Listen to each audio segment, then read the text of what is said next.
honestly, I don't really see what the problem is. Nuclear ducks are pretty certifiable. There are weirder things we've tried to attach nuclear bombs to, so...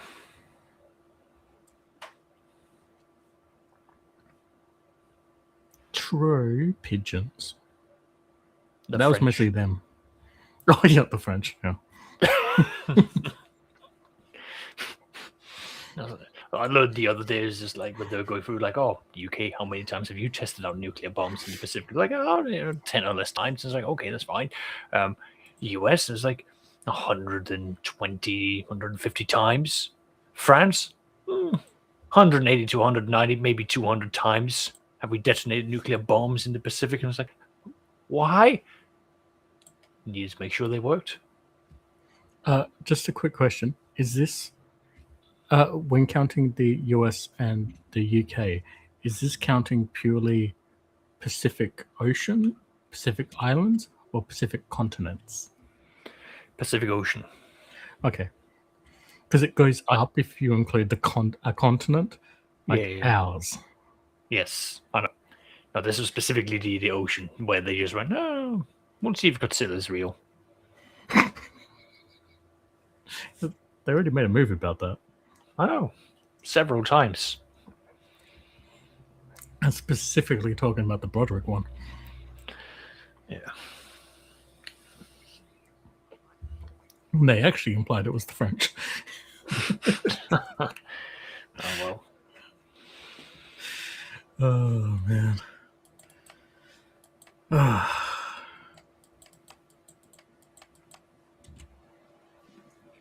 Tell you what, the other day I got a very interesting email from GOG. Yeah. Don't worry, not account banned or anything like that. Just talking about a couple of new games that they had coming out. Standard, game platform stuff. One of them was... Oh, what was it called? Fuck. I should have prepared better for that. I think I know how you play that game. I know at least twice how you play that game. Banishers, that's what it's called. It was called Banishers. And I thought it was interesting. Ghosts of New Eden. Yep. Because you're basically playing as a couple of ghost hunters. Yeah. Well, what?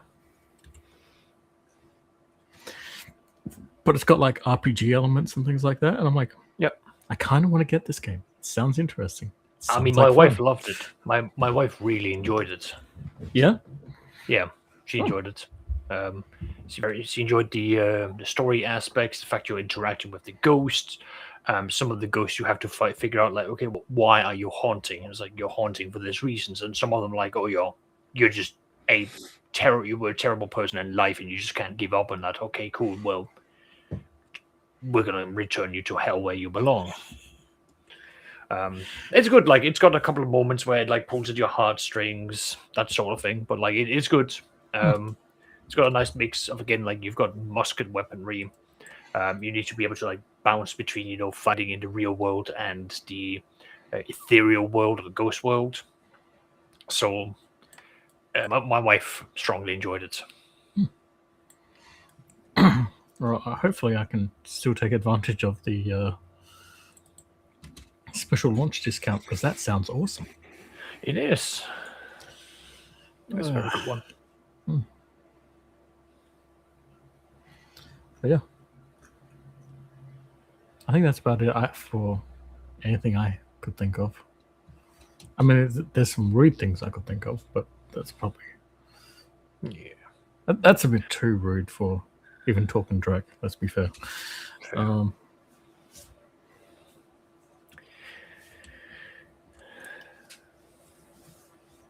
Yeah, I've re-downloaded my Dawn of War series, so I'm trying to... I'm starting with like Dawn of War 2 because I want to go back through that because I quite remember. I enjoyed that series. Then I'm gonna because I've played a bit of the Corona, the Dark Crusade on the Corona system. That's the Tau, and I was like, oh yeah, this is fun. But I realized, okay, it gets repetitive the more you play it. So I'm like, Yeah. I'd like to get back into like a story thing. I'm going through Dawn of War 2 at the moment. Hmm. And then my plan is, because I've never played the Dawn of War 3, I hear nothing but terrible things about it, but I want to give it a go so I can at least see the story progression of how everything sort of like paves out. On that note, I have to say, I started rewatching a old TV series that I used to watch about 20-something years ago. Right? And I tell you what, my surprise and my brain clicking in when I realized that the main character is also voiced by the original voice actor for Captain Gabriel Angelos. Oh, okay. And I'm like, because it's a Canadian animated cartoon series. I'm just like, for the Emperor? this is weird. He's even in a power suit too. This is but yeah, it's kind of funny hearing Paul Dobson doing something else, and it's just like, oh, I guess I had heard him before. Yeah, that's the thing though, because you go and you then see like what many of these voice actors end up doing, and they're like all over the shop. Like they'll do cartoons, they'll do video games, they'll do all these various things. Okay. And yeah, so they keep themselves busy once they sort of like get their foot through the door. My favorite is still Scott McNeil, who in the Dawn of War franchise you'll know as our favorite Chaos sorcerer from the first Dawn of War. Oh right, yeah. I was going to say Isildur. That's not right. Isildur. You must destroy the ring, Isildur. I know, right? It started with an S. What was it? I can't remember now. Anyway, the funny part is that he didn't. Scott McNeil didn't just play him; he also played the Chaos Lord Bale as well. So when the sorcerer ended up killing the Chaos Lord, he was playing both roles. You will destroy. No, you won't. Sindri Mia, that's it. The Chaos Sorcerer was Sindri Mia. Didn't even have time to finish looking that one up.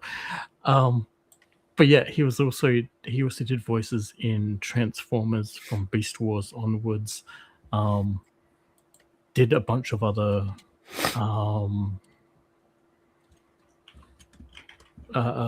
video game and animation stuff as well. The other funny part was he was also in this series that I was watching as well. And I swear to God, so if you can imagine, or if you can remember Sindri's voice. Yeah. Okay. He also did a character who was basically doing a Tim Curry from Rocky Horror Picture Show. Delightful. Type full on that kind of thing. All right. Hilarious as fuck.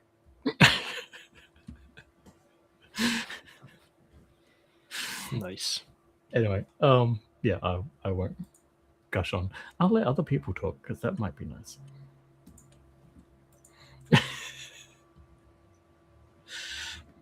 Dot, what have you got going on? Nothing. Still nothing. Nope, still nothing. Didn't you do some videos? A bunch of them.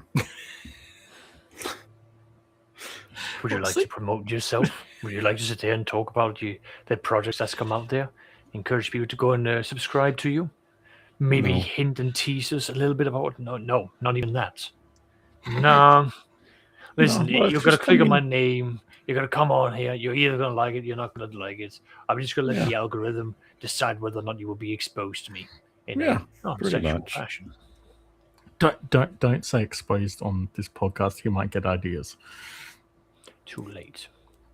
Hey, I mean, I have been toying around with the idea of starting up an OnlyFans.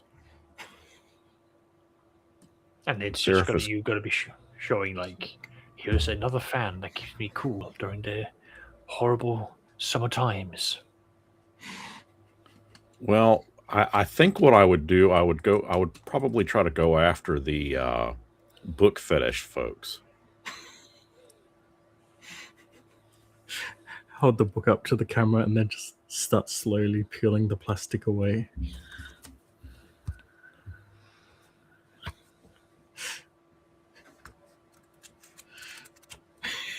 Or actually, it would be probably more closer to like ASMR stuff. Like, I was about to say. which I can't hear any of that, so I don't know if you guys can or not. But Yes, we can. Very much can.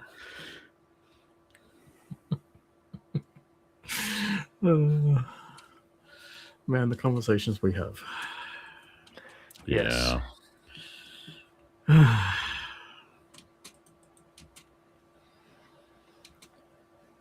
So, but yeah, so Seraphis keeps pushing me to try to do the OnlyFans thing. I find that a little frightening. He's made the account, he shared the password, even given you the link and everything. He's taking Like, all the he's- work out of it. All I got to do is Lit- just show up.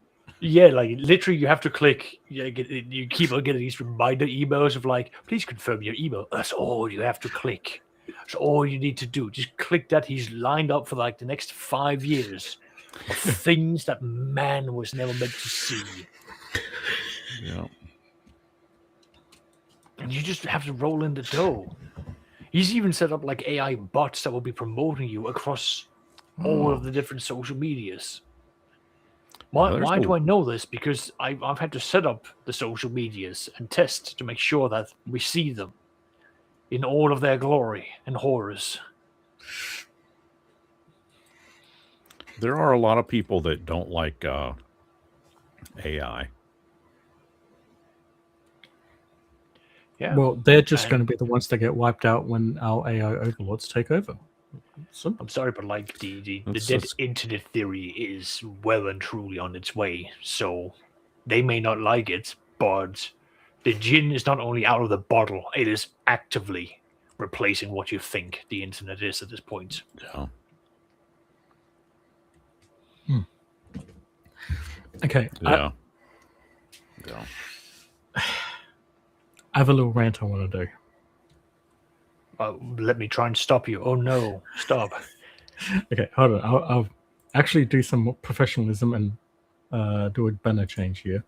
Just so, haha, look, a banner change. Okay. This happened this past week, and it's been dwelling on me. It's been pissing me off, and because my Facebook won't work properly, I haven't been able to bitch on Facebook where I saw this initially, which is annoying. Trying to summarize this as best as possible, but I have a very working class family, right? Mm-hmm. So their opinions and stuff I generally know how to gauge. And I had a family member share something on their timeline, and I was like, I didn't just burp, that was just me drinking too much caffeine. And I was like, nah, not going to bother with that. And then my lovely Grim Squirrel, about a day later, was like, did you read what was shared, what your family member shared? And I was like, I skimmed it, but it didn't really interest me. And she was like, you should read it. So I read it properly this time. And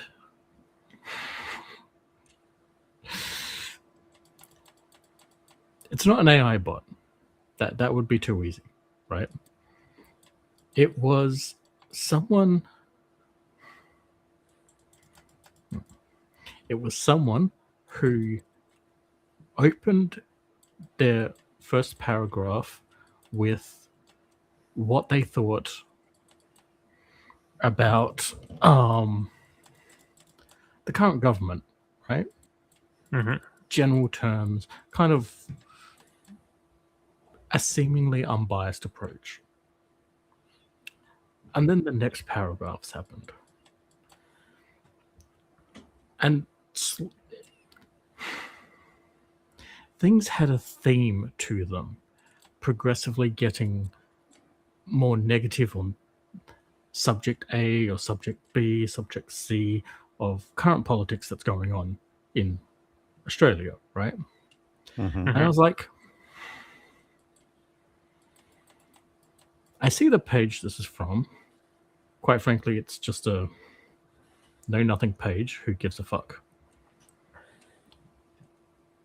But there's a name on the Facebook page attached to the post. And I'm like, who's that? That seems interesting to me. Who are you? And I look it up. And the post is coming from a American now living in Australia who on their business profile is a future capitalist basically looking to exploit the Australian market in the same way that most future capitalists have already exploited the American market. They are trying to privatize and capitalize on Australia. And I'm like, wow, I would never have pictured this family member, a very working class person, someone who, would be for the working class ideology, to be supporting what is essentially the American style. The fuck is wrong with you? But of course, my Facebook hasn't been working properly. No, I did not say cunt too many times. I probably have, but it wasn't. But yeah, it was just like, oh my god, what the hell?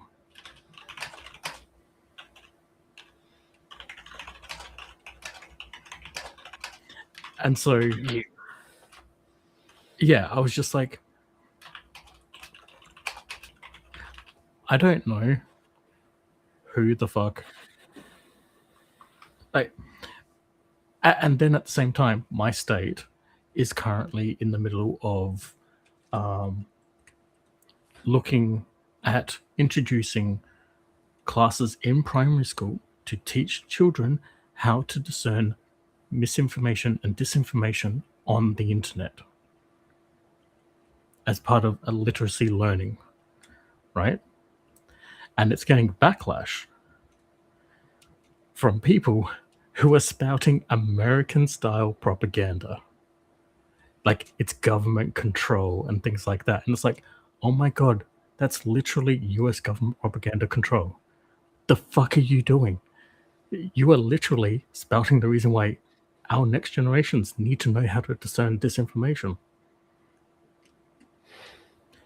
Like when you are complaining about election fraud in this country in the same way that they do, when if you, this is like I keep having arguments with people about, do 1 year with the AEC, the Australian Electoral Commission, to see how it runs, and you will realize electoral fraud in this country is really hard to do. Really hard to do. And one particular party, which let's call, again, it's the same one as last week, which is FON, and we're not going to be FON doing this time. But they have been continually spouting stuff about how, oh, you can't trust the electoral system. Yeah, you can. It's an impartial government body. It's a separate government body whose sole basis is to just handle the election. There's no impartial. There's complete impartiality there. It, as someone who's seen how it works, it fucking works. And the other funny part is they complain about, electoral fraud and, like, we're not allowed to see the votes. When literally you have designated members of the parties at the voting centers to watch over the vote counts. Yeah. And it's like, it is a super transparent method to ensure that representatives of the government and the different parties are not able to then go like, right, we're doing this by the book. Everything's being transparent. Everything's like, once it's tallied up, and again, there are, like you said, there's multiple people there, and they've all had to go agree, like, yes, we are happy with that. And they've all got their own agendas, but all of them want this to be done correctly. Yes. Like, they can't overrule, because they're going to either be getting into an argument, and the result is just going to be, we're going to recount the entire thing then. Yeah, and yet the Fon party continually goes on about this as one of their party campaign social media strategies. And it's like, it's the only way this is working in this country is because people are too exposed to US information, US propaganda. It is everywhere, all over our screens. Literally, we watch a thing about what's happening in Siberia, and somehow America comes up. Or you can probably appreciate this. Oh, what's happening in Denmark? Oh, I'd like to know, except the Denmark story has been taken over by something that the US is doing in Denmark. Yep. Or has done with Denmark. For the love of fucking God. Fuck off. I know. I mean, if I need any resources or any insights about what's happening, I have to get a translator installed into my browser, pray that it's good enough, and then go to the country's own medias to get it translated to see if I can then digest what's going on. Mm. I mean, hell, I know when the entire Greenland thing originally popped up, the Danish news had been told by the state, by the Danish intelligence division and the Secret Service, that even Danish press is not allowed to go and observe the Greenland elections, and they were cutting off communications to foreign correspondents, and they reached out to all of the different universities and branches, telling them, you should, we are telling you, you should not talk to anyone that is foreign or anyone that claims to be on the media, because there's too many involved agents, US, British, Russian. Right now, you should not be talking to anyone. And it was watching one of the American journalists then go they refuse to talk to us. I don't understand why. It's like, we've literally had to tell people not to do that, because there is a process in Greenland that's ongoing for the new party, and we saw multiple fake advertisements that was ongoing about there's a huge majority that wants to leave and join the US. It's like, no, that's an lie. It was staged. It was AI, and the people that was then found to be in the actual pictures that were real were homeless people who had been bribed to go and do it. So all of this was immediately dismissed. And again, Denmark pumped that straight out. It was like, nope, this is absolute bullshit. Do not do this. These are your 5 legitimate political parties. These are their messages. You should not be listening to any of that. So there's a huge fight. Again, Greenland does not have the infrastructure for consistent internet access, which has worked in its favor for this. And again, Denmark has also been very transparent that they are open to the idea that Greenland leaves the Danish rule. But there is a process that has to be done in order to do that. And that is not going to be, hey, we're going to leave now. We're now U.S. citizens. It's like, no. Like there are actual terms and conditions from Denmark to the Greenland government about you need to be able to be self-sustainable before you leave us. Otherwise, you're going to put yourself in a worse situation. Anyway, that's me rambling on that. But yeah, it's. I mean, I'm not on social media anymore, and the news coming through to me, like even when I'm looking at dedicated British political commentaries, it's gotten to the stage where even they're like, we're not going to talk about this through the American lens. I'm like, could we not? Like, could we not have this? Like, I am sick and tired of this. There was something else I was just watching yesterday that was on how about 2 years ago, a process started for a small rural town in northern New South Wales to have a large-scale industrial battery installed into the town with an outer solar farm Panels. installed. Yep. On top of the ones that were already on people's houses and stuff. Basically, they were developing a surplus, and if they installed this industrial battery into the town, it would be able to basically power their town through the night so that they could basically kill their electricity prices basically down to maintenance costs, right? Nice. The previous council had authorized it. Then an election happened, and and half the council got replaced. The new council suddenly went, no, we need to hear about this more. And then out of the blue, a fire investigator from Sydney, again, this is a rural New South Wales town. So Sydney is in New South Wales, but this rural town suddenly had a fire investigator from Sydney come to their town to speak at their council meeting, specifically on the day of hearing from the people. This is not someone who lives in the town, to talk about the dangers of lithium batteries. Fuck off. And his examples were small scale lithium battery fires. So the biggest lithium battery fire he gave an example of was on an e-scooter.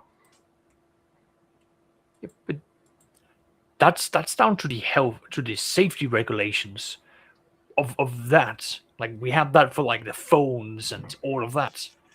That's not the same when you go into industrial sized. And so sorry, but like yeah.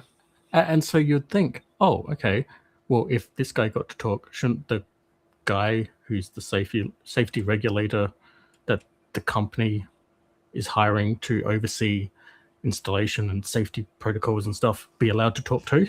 No, he was denied. He was denied to talk. See, I was already upset about the whole thing of like the previous council they've gone through a process which would include the safety review and analysis of all of that. This has all been signed off. You've gone through the entire thing. The next group can't just go, we need to reopen this case. Like, what do you mean reopen? The process has been followed. You need to look at newly submitted cases. But again, like it's some of these public servants are not public servants. They're not serving the interest of their communities. And that brings up the question of like, well, what party are they from? Do they happen to be from the Fun Party? If they are from the Fun Party, should we review where they are getting their funding? Oh, it's so lovely you would say that, because, and I kid you not, this was an argument that lithium-ion batteries produce radiation, which is dangerous. It would be smarter, again, I'm almost verbatim quoting this. It would be smarter for our community to have a small-scale nuclear reactor installed.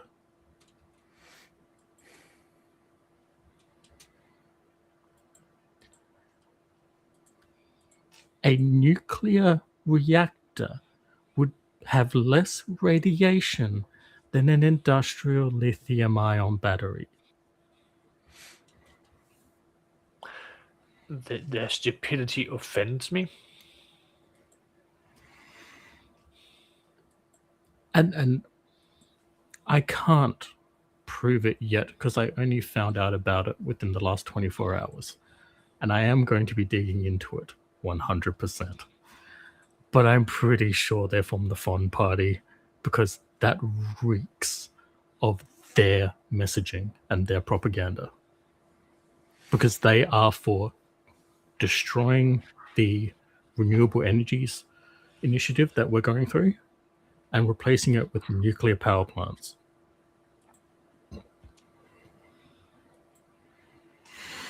Yeah, that's the same thing I'm seeing from like the British commentators I sometimes tune into. They're like, we don't need green energy, we just need nuclear energy. I'm like, do you understand how much work goes into that? Do you understand how yes, it provides a metric ton of energy, but that's really not the direction we should be going. That's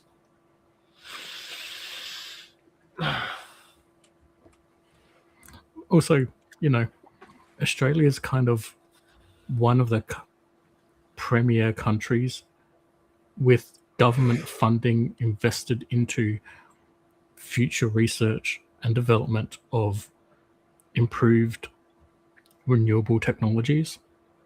Yep. And you're saying you want to go with nuclear. Yep. I mean, hell, even by my 40k interests, these are the guys I like. Fucking hell, like. It's basically as stupid as what's gone on with AUKUS, with the whole, why have we allied with, and no offense to either of you, but the UK and the US for nuclear submarines when, okay, from this perspective, our allies in this defense pact are on the other side of the world. Yeah, I'm sorry, but like, if you're gonna have allies like that, you need to look at what is geographically closest to you. Like that is Yes. just what makes sense. That's why again, from my perspective, it's nice to have contractual allies from US and the UK, but like more immediately, Malaysia, Indonesia, the Philippines, those are immediate places you might go. Like we might want to consider like close alignment. Singapore is also a lovely place. It's a small place, but like South Korea and Israel, a lot of those guys that live there are trained to be soldiers because they go through the 2-year program, and that's not like it's like, oh, it's just do 3 or 4 days in a week and then go home. It's like, no, that is your job for the next 2 years is to learn how to become a soldier. And with what we're doing with our defense alliance with Japan, getting a bunch of new ships, replacing our old ships, like we don't have the manpower for all those ships, and those defense alliances with our local neighbors is meant to provide us with troops that not only are on our ships but also patrol and protect their borders as well. Yeah, like as you said, Fiji, the Pacific Islands, things like that. Yeah, again, that makes perfect sense. And fucking yet, but this is my biggest problem with the whole AUKUS thing. Do these people not remember what happened the last time we were allied with the UK? You got pulled into shit that you didn't want to. Well, to be fair, that's the same as the US as well for the last 80 years. But no. World War II. Yeah. Japan started coming down. The UK, the British Empire, pulled out and left us alone. And you want to go back to allying with them? The fuck? I mean, listen, I understand to a certain extent. I do understand. Like I understand that the UK was going like, no, our focus is the European theatre. Realistically, no, the theatre was the world, North Africa, Central Asia, Southeast Asia. Like it was all over, like the majority of the world. Mm. So yeah, so that. But then again, that I'm not going to go into that. But like you're right, you can't rely on something like that, especially when let's look at the current government. The defense minister resigned because he turned around and said, "We don't have enough soldiers. I can't do anything. I've got no initiatives. There's no one to do anything with. The funding is non-existent. I might as well just give up. I'm going to go home. I'm going to retire. Fuck it." So that's that. And in the meantime, they turn around, and again, like I'm not, and they turn around and say like, right, we're now going to give support to Ukraine. Fine. I mean, Denmark has gone financially, it's given finances, manpower, lease rights, weapons. Like they've gone full in to support Ukraine. So have we. Yeah, exactly. I'll talk about something else later. But the UK has then turned around and go like, oh, we're going to give support as a loan to Ukraine. It's like, what do you mean as a loan? So it's now war profiteering? Is that what it is, or what's going on? Like, what is the setup here? Because it's quite clear that like where the UK government is printing money to support things that they can't, and it's got its own crippling economy that is hanging on by a thread. Like there are a number of problems here that needs to be addressed. I'm not going to lie. Yes, you can technically do both, but you need to be realistic about what you can offer out. You can't be like, we are a financial capital. Yeah, you also don't tax the capital gains generated until they are realized, meaning a lot of the money are like the Wolf of Wall Street. It's just ether. It's just dust in the immaterium. It doesn't really exist until it is sold down, and then the money exists, and your grubby little hands comes and tries to take some, which discourages people from selling anything. So it forces the market to go up, up, up, and up, but eventually that's got to come down. So yeah, that's that. Now the other thing I wanted to talk about was last December when I was back in Denmark. I watched the Danish news, and there were local Danes who were like, "Oh, we've got this field over here, and they're testing all sorts of drones and so on. And it's just causing all sorts of noise pollution." And the journalist was like, "You're aware that this field is a part of our support for the Ukrainian war?" "Yeah, I get it, but like I would like to sleep during the night." And they're like, "You understand that there are people who are being bombed regularly who may not even wake up tomorrow, and this workings and research is going to be made. It's going to contribute to making a difference to save lives." "I know, but like it was just like the journalist was just going straight up. You don't care about the people that we've dedicated to help and all of these other things." Forcing them to go, "Yeah, I don't. I just want my convenience." And they went, "All right, boomer, thank you." I still love what we did, which is just I don't know if you know the extent of what Australia has done for Ukraine. So I'm just quickly just reading the comments I'm seeing that we're getting. Yeah. Because so I don't know if you know, but we sent a small fuck ton of former US Abrams A1 tanks over to Ukraine for them. Yep. Here's the thing. The US Congress was not happy we did that because we weren't supposed to resell them. And we said, technically, we're not reselling them. We're giving them to Ukraine. Yeah. I love that. It's just like, wait, our terms and conditions, that is, what's it called? That is stating that you can't profit from the things we've given you. Well, I ain't profiting shit. Hell, we're making a loss. We're literally paying for that to be brought over this. Like, that's wrong. No. Read the rules you gave us. We have broken nothing. But then again, turn around. The majority, again, I do apologize for the Americans here and the few who are tuning in. But Congress in the United States, what's the average age there? We're like into like late 50s, 60s? I believe Most of them need to- Flintstonian is a better word. Yeah, so we're definitely dealing with Flintstonian. They're having to take omega pills just to remember not to piss themselves and fall asleep. What, like,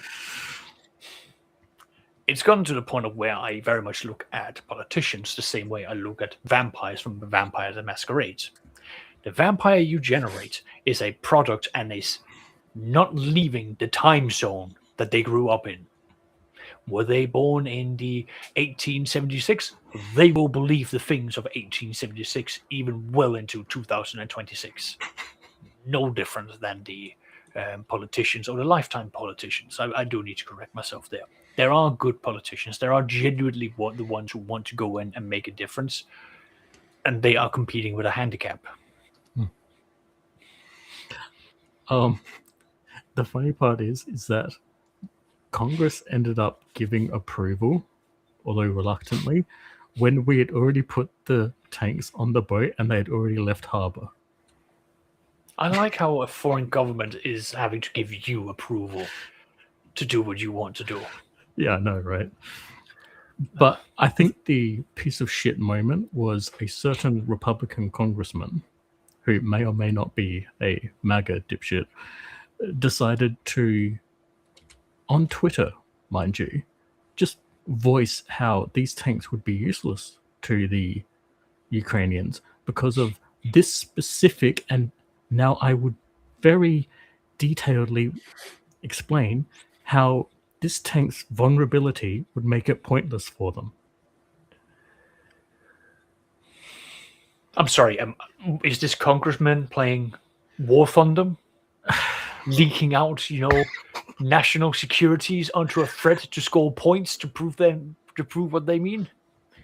I know, right? It's fucking... Okay, sorry, it's a small tangent here, but imagine being someone who's just gone I really like tanks. I like to do tank battles. We will go through the publicly available details of the various tanks, and we're going to put that into the game because that's fun. And then there are spurgs out there bringing out classified details and blueprints because they get into touch with one another. And you sit there and go, you fucking dipshits. I now have to sit in front of Congress and explain why you have not only broken national securities, but your tisms have caused me to be dragged there 6 times in 1 year. What is wrong with you? I still love their Discord people who are just like, for the love of God, please stop posting national security secrets on our Discord. This is a fucking game. Stop. For the love of God, stop. Mm.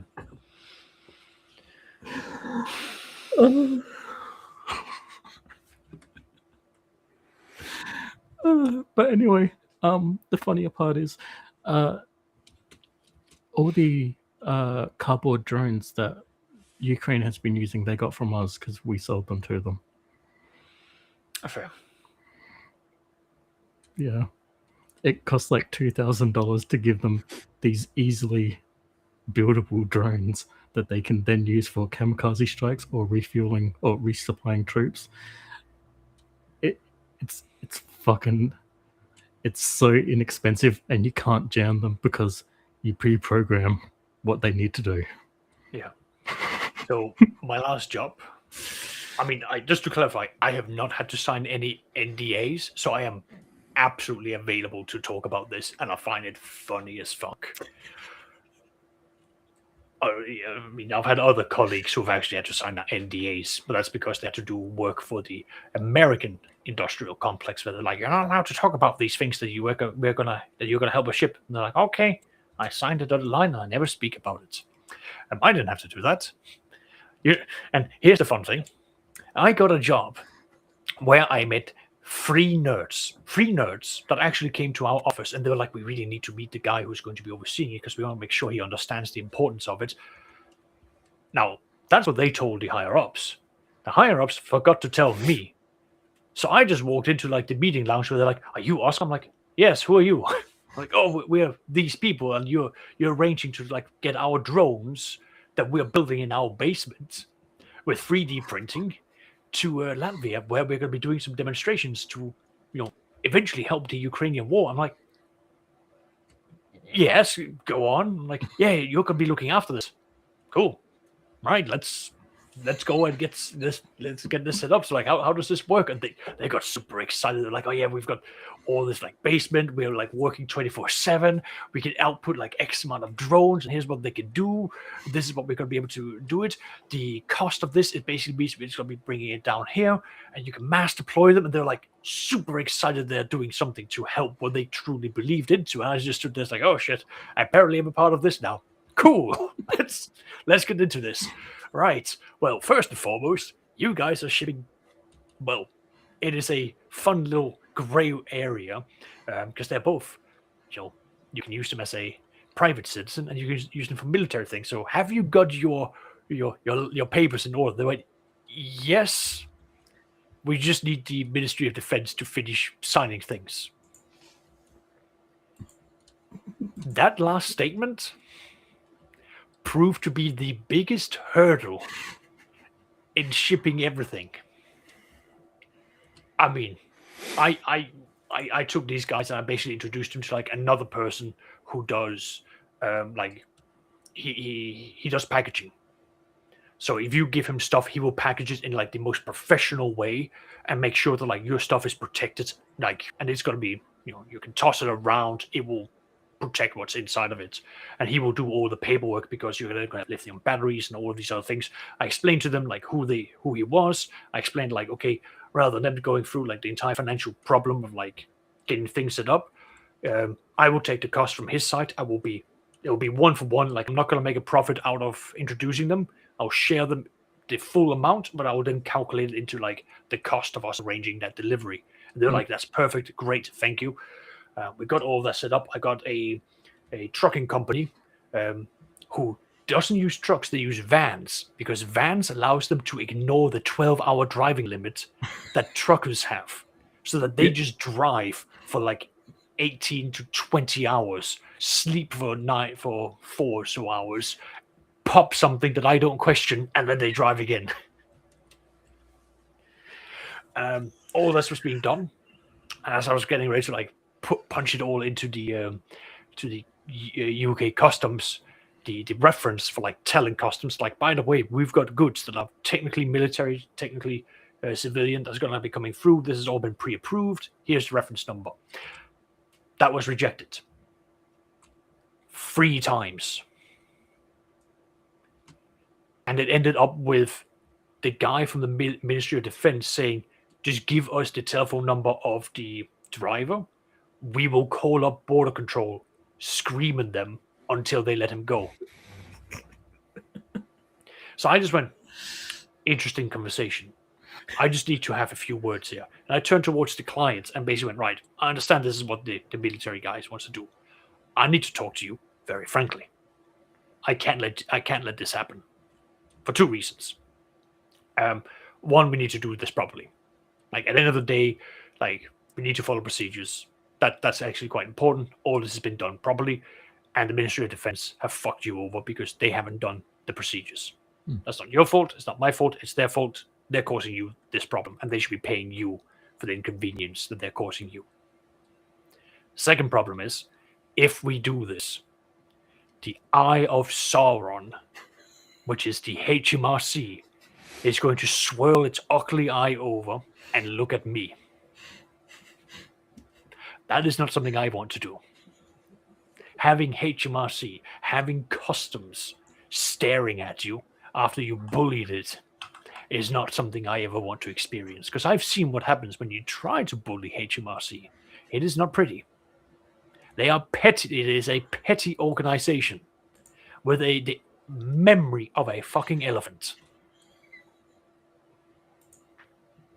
It would be very inconvenient if all of your trucks for the next 6 months had to undergo rigorous inspections at your own costs, by the way. Oh man. So that was explained. The end result was that I couldn't fix it. The MOD fucked it up. These three guys turned around and went, well, plan B. One of us is going to go in a van and just drive through it, and we're going to take the fucking chance.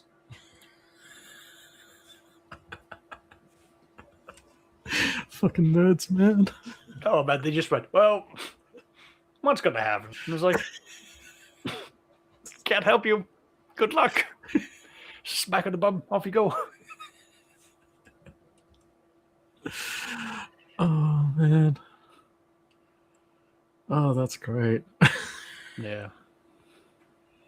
I'm not, again, I enjoyed shipping, don't get me wrong. It was so much fun. The things you got involved in, the things you got to learn.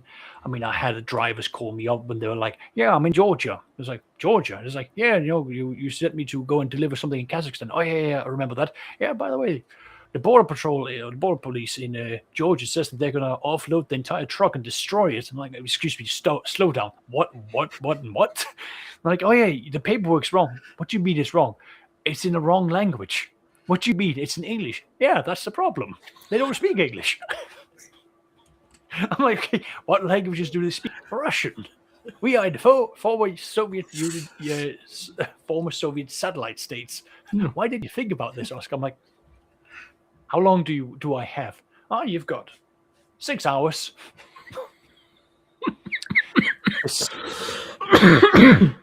This was on December the 27th. At least you got a Christmas. So I ended up calling the CEO up on her personal mobile to explain to her what was going on. And she spoke in like the poshest, like British English. Very well. Thank you, Oscar. Give me a moment. I don't know how, but she got me Russian translated documents within that hour. I was like, how did you get it? I found a translator. And you, okay, cool. You didn't care about the money. This is about principle of delivering to your customers. I can respect that. You know what the funny part is? I 100% expected that to be the outcome. Like, to be done absolutely super quick. Just because, as soon as you said upper posh English accent, Yeah. I immediately went to Rich beyond comprehension. No, the landed gentry that I know of, Yeah. from the old country, I was immediately like, oh wow, there's so many connections in that society. That's fair. Yeah, that's definitely something. But yeah, she did that, and so later on in my years working at that company, her company was dissolved because basically Brexit fucked her over. So she's like, oh well, I'm going to go and work in Germany now. I've got something that's similar. I had shares, security exchange shares in a company that basically provided Australia with telecommunications across the globe. That company basically died by about 2006. Oscar, can you possibly think what could have happened that killed that company? 2026, you said? 2006. Oh, I'm needing to think here what happened during that. It's not 9/11. Was that? Oh, wasn't it like a stock market crash somewhere? No, that's Or am I off? That's a couple of years. That's 2008, later. isn't it? Yep. Yeah. No, I'm sorry, I can't remember. Remember then. You're also thinking too specific. Yep. More broadly, what are we on right now? What, were the internet? online, the Oh. internet, and being able to call through the internet. Right. Global communication was now able to be done through fiber optic lines going across the ocean and stuff. Those old ways killed that system, that company that had set up an infrastructure that spread across the world. And it was like, oh, I was 14 back then. I was not really using the internet in that sense. Like, I think I just about got into World of Warcraft as well. So I was like, No, at 14, you're using the internet for something completely different. I know I was using the internet was like completely different back then, but listen, I was not that child. Listen, I had my mom's friends trying to introduce me and get me set up with their daughters because they were like, Oscar's sweet, he's a gentleman, he will treat them right, he won't do anything like this. The problem that many of these women had is that they would introduce me to their daughters, and my first question would be, do they play Dungeons and Dragons? No, what's that? Then they are dead to me. It was like, why would I interact with anyone else that is just not fall within my specific spectrumite, requirements? Who else am I going to sit down and go like, do you understand the difference between exactly? Thank you. Exactly. So when which was just funny because a lot of them were like, what do you mean? Like he won't, go out with them? Because like my son won't interact with people that doesn't share his hobbies. What is he going to talk to them about? Do they like fantasy? No, they're not going to. Like he will sit with them. He will listen to them. He won't know what else to talk about. Just mention Lord of the Rings and that's it. Exactly. They'll be like, oh my, do you know this is it? Can you tell me about it? 2 hours later.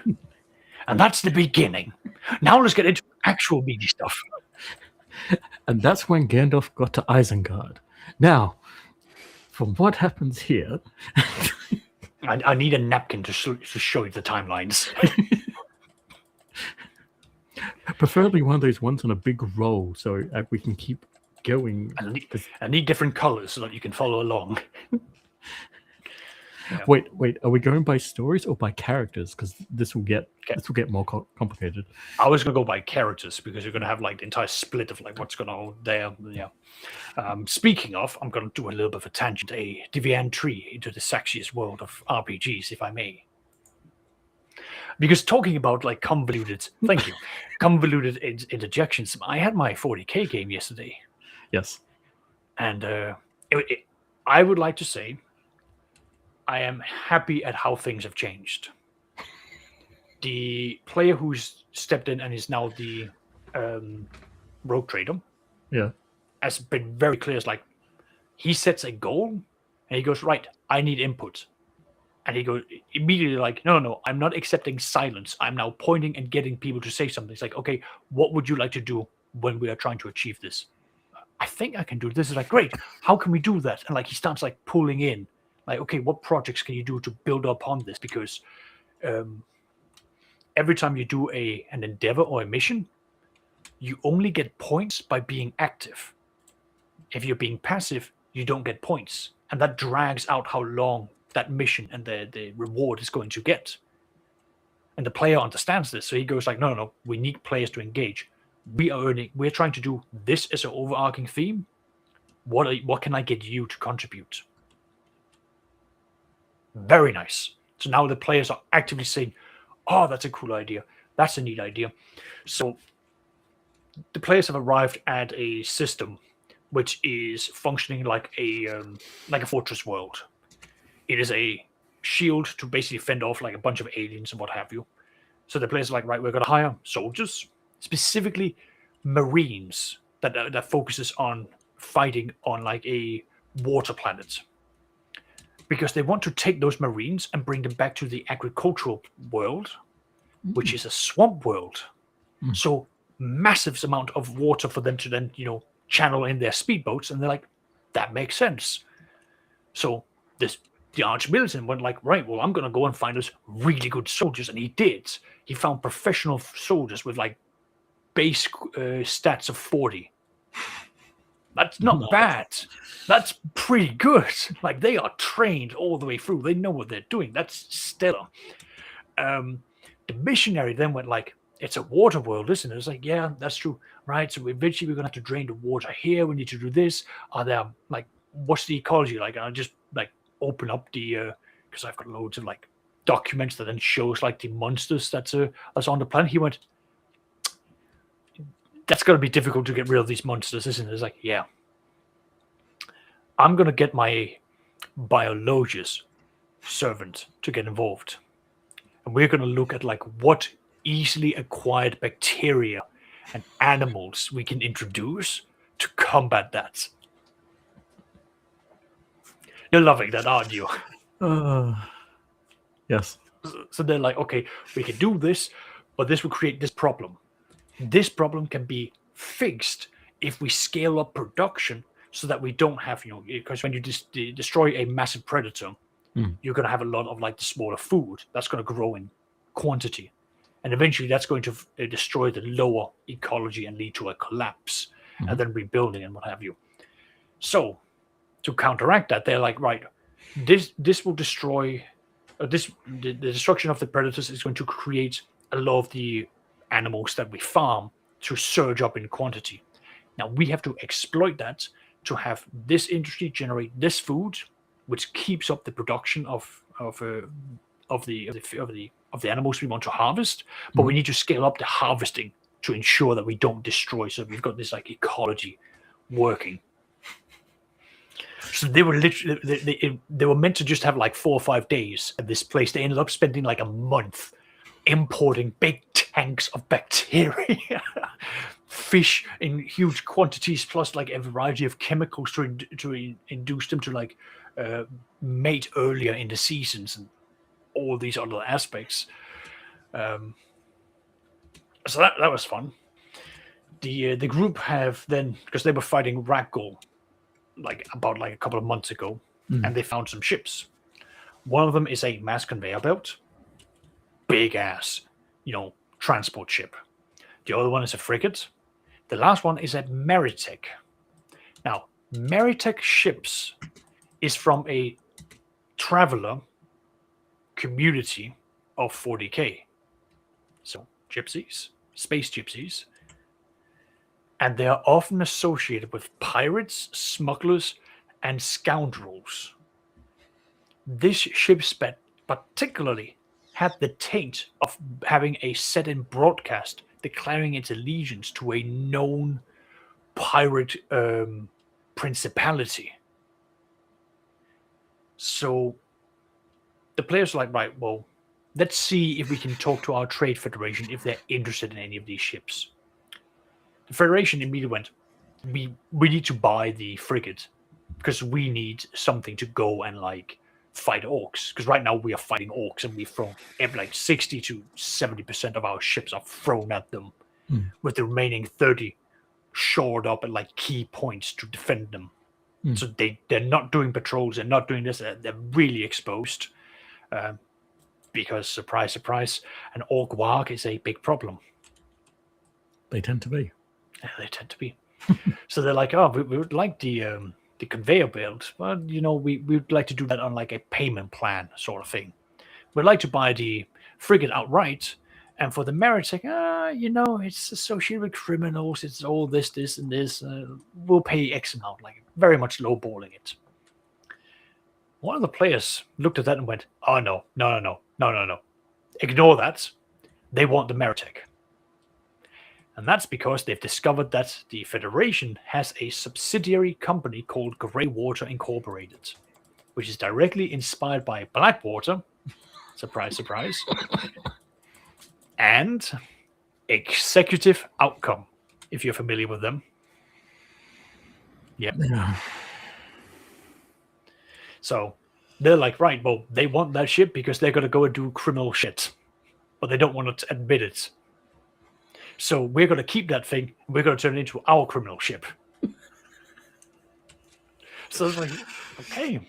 I might actually ping that over to the player senator because he's a criminal, so this might be his way of like getting some things going, which would be nice because for the longest bit, while I had characters who were like, "Hey, my background is in criminality," they refused to take any of the hooks I gave them for criminal endeavors. So I just gave up, and it pissed me off because they've given me this like wonderful thing with plot hooks, and then they just went, "Nah, not gonna do that." I just went, fuck yourself. I'm not gonna give you anything. No, like honestly, like one of the players left, and I was like, "All right, you're not coming back. I'm never inviting you back as a player because you have pissed me off." And that's it. Like I'm not gonna deal with someone showing up, giving me a bunch of things, and then refusing to engage with me. Hell, like they literally copy and pasted their responses for when I asked them for feedback for how they were having fun. That I wasn't going to stand by. So the players have got all this that's going on, and then they're like, right, well, we're going to go and shore up logistics and invest into our planets and what have you. They had to do a warp jump. If they just had an NPC navigator, it would have been like 10 days real time, 10 days in the warp. Yeah, there would have been some weird encounters, there would have been some of that, but like nothing too bad. Of course, we've got a player who is the navigator, so he's going to max that out. See, I rolled that specific day, the Astronomicon was blurred and blocked out. And the player went, go on. Might this have anything to do with a recent trailer that came out? No, it's not related to that. Okay. It's not related to the Rogue Trader one. Okay. Yeah. Continue. Yep.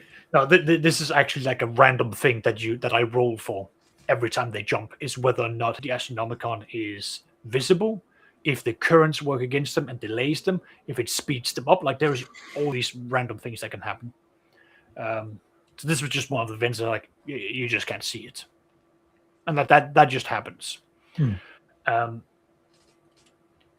What the player did is they just went, well, I'm going to get out all the books and bonuses that I've been buying up over the last year. And they just began tallying them up. The modifiers kept on building up, up, and up. And when they rolled, they had 16 degrees of success. Jesus Christ. Now, the way that the system works, like 0 to 1 degree of success is like, okay, you're fine, you're steering as you take normal periods. If it's like, oh, you get 2 to 3 degrees of success, you cut the time down in half. If it's like 4 degrees or more, you cut it down by a quarter. But my house rule is for every 4 degrees beyond that, you go back in time. And he rolled 16, which meant that rather than spending 10 days, well, rather than 10 real-time days passing, they arrived 10 days before they left.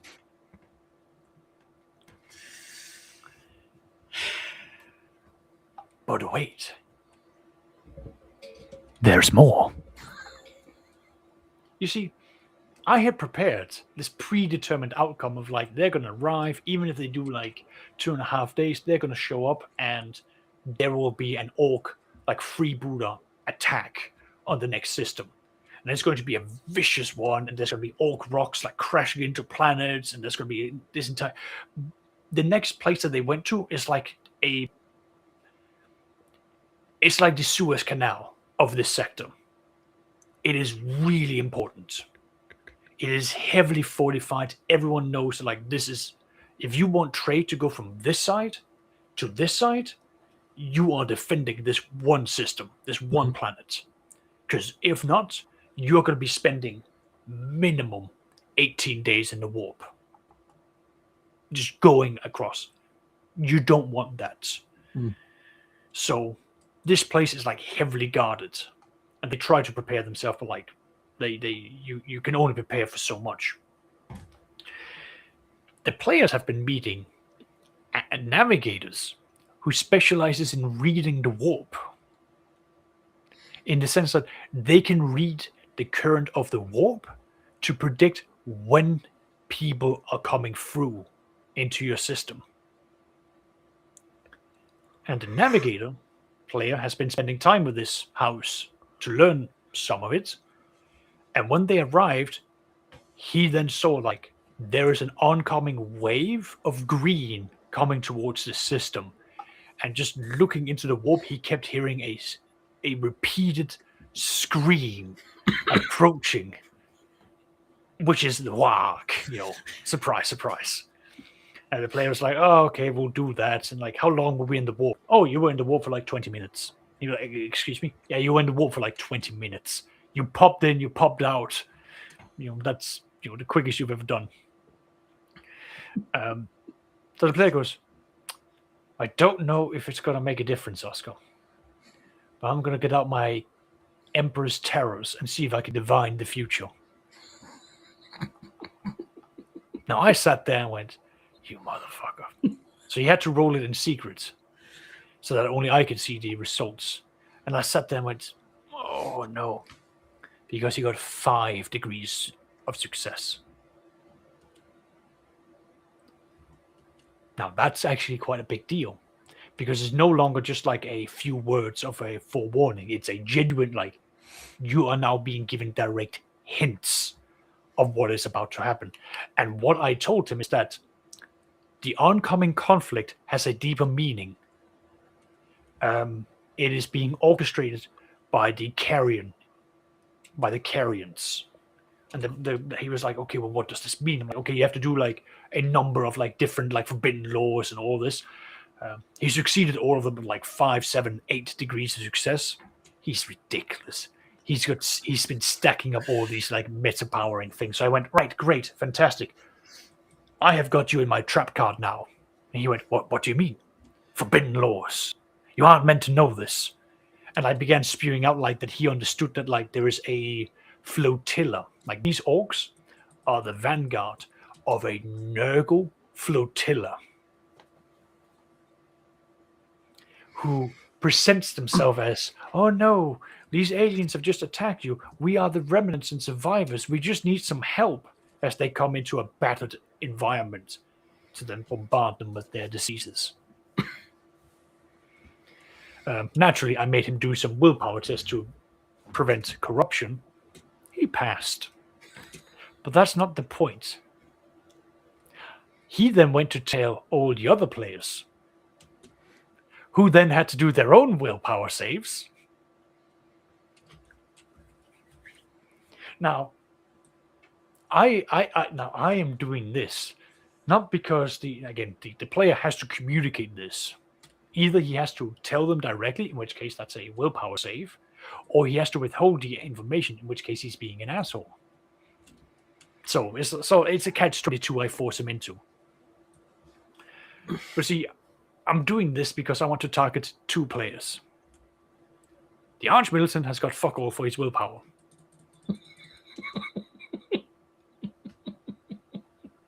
He is slowly going insane. He is slowly racking up corruption points. It's all good, my friends. It's all a part of the great plan. And then I managed to catch the rogue trader in the crossfire of all this information as well. Yes, he failed as well. He actually gained more corruption point than the Archmilitant because he failed that badly. Jesus. Oh my god. But this entire thing was improvised, because I was prepared for them to like get into like show up to like a big battle happening. Instead, they show up before the entire thing even happens. They do all the right questions, do all the right rolls, pass everything, and then they go in, do some scans, round up the evidence to prove that the orcs are coming. By the way, local place, please prepare yourself. And then they're going to go over, and then they find that, well, you see, the Nurglings, the flotilla of what they learned was known as the Dead Voidmen, has sent out a vanguard of some, desperate, poor pilgrims who just had gotten lost in the warp and was just needing to replenish themselves at this lovely little agri world. Now, they hadn't landed because the local security was like, whoa, fuck up, like, don't do anything just yet. But the leaders and board of that were so fucking persuasive that they were getting themselves bumped up higher and higher and higher in the queue. And if the players hadn't done some checks, the agri world would have been infested with Nurglings and Orcs. Oh my god.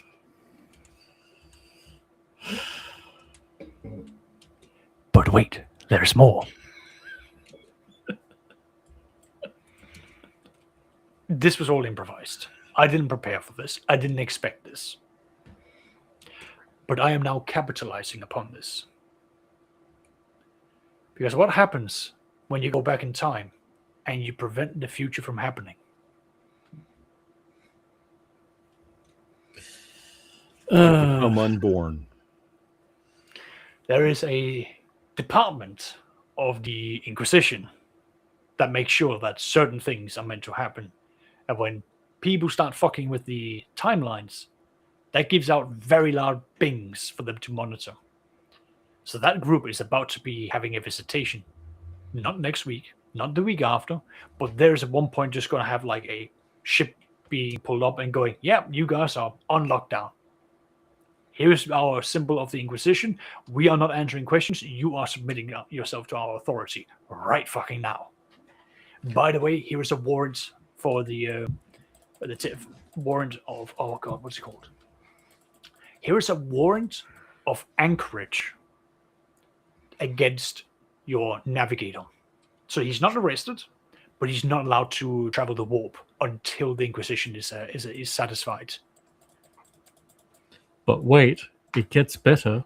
Yes. Because essentially this Order of Timekeepers of the Inquisition actually predates the Inquisition because they were established by the Emperor to keep a holy timeline. So these guys aren't just coming in with claiming to be doing the Emperor's work.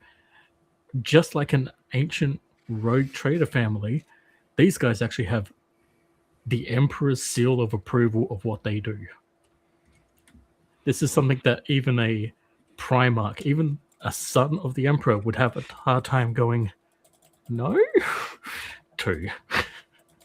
Yeah, the group has got so there is another like Ordo Xenos. He's Xenos / Hereticus. But they're on pretty good terms with that Inquisitor. And he does like them because he is monodominus, basically human domination. And he very much believes that like humans should be in the prime, they should be doing this, and you need to make sure that like you set up things to support the future of the Imperium. And in order to prevent that, he basically stops the influence of aliens. And that's his entire spiel. It's like stop orcs, prevent aliens, stop the Tau from doing trade, invasions, and hunt down gene stealer cults and all of these other terrible things. That Inquisitor has actually just sent out a request for 15 Deathwatch Marines to come in because he is picking up that there is a problem in this sector. 2 wargs. And so there's 2 wargs happening. But worse is that the rival rogue trader of the group is manipulating the situation of the current warg that he is fighting by dragging it out and by presenting more and more and more contracts, literally draining the coffers of the sector and draining the resources of the Imperium. He is a straight up leech, I think is the best way of describing it. Like he's a bloodsucker in the sense that like he fabricates the need for constant contracts for him, and no one is able to stop him. The Inquisition can't go in and be like, no, we have to stop you from taking these military contracts, because if they do that, the local navy will not have the support that they need.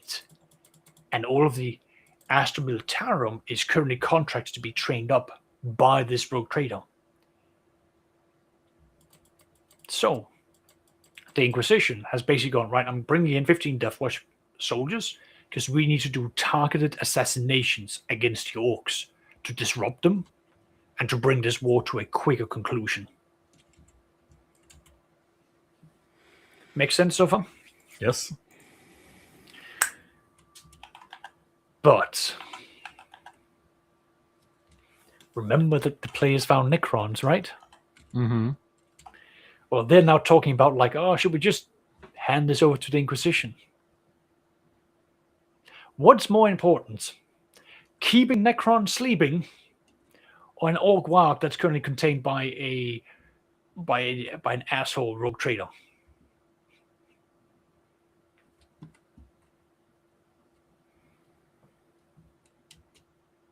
You can see what the Inquisitor's gonna be like.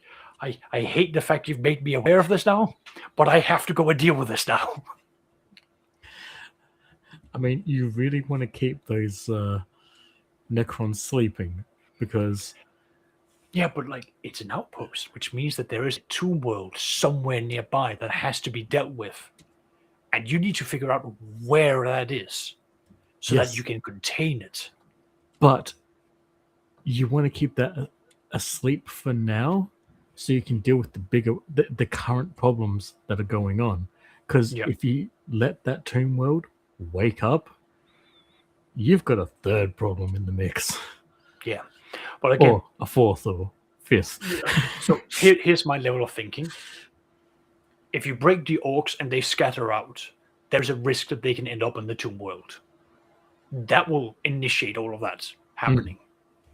So you got to figure out where is the tomb world. So that way, when you do the breaking of the orcs, you also screen them away from that world. Mm. And you can deal with that. So you need to know where they are so that you can quarantine that area.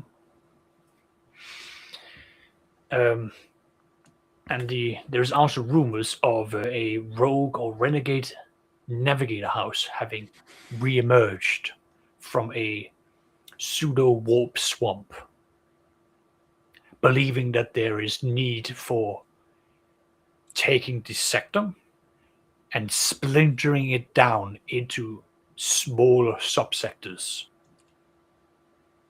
Basically, they hold the belief that by taking the great powers of an entire subsector and breaking it even further down so that each system has to be able to withstand the invasion of anything, that prevents the slowdown of anything from occurring and generates the interactions to make anything profitable. Were they stranded alone for like a millennium with just Gilliman's fucking Astartes Codex? No. Worse. They've been stranded alone for millennia with no one arguing against them. And see, their belief is that we need to splinter the Imperium into as many factions as we possibly can. Because the more chaos that there is, the stronger we will become. Like everyone has to be strong to fend off each other, and then when there's a threat, then it all unifies in. This Navigator Guild has fallen into the belief of siege. You think? Yes. But that's what they're going to be coming in, and that's what they're going to start to propagate.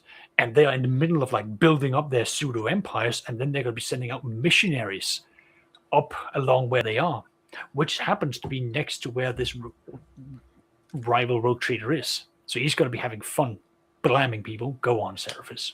Oscar, have you perchance seen a TV show called Stargate SG-1? I am aware of what Stargate is. Okay. Because that whole, they're going to be sending out emissaries and spreading the good word, essentially, of this Chaos Imperium secretly inspired by Zench. It's got a very Ori prior vibe to it. I'll have to look into that. Yeah. I don't want to give you ideas, but if it gives you ideas, it didn't come from me. Yeah. I might ask you to just send me some info on that later, just so I can go and read up on it. Again, I've already sort of like established what I want these guys to do, but it's because I want a mixture of things to happen.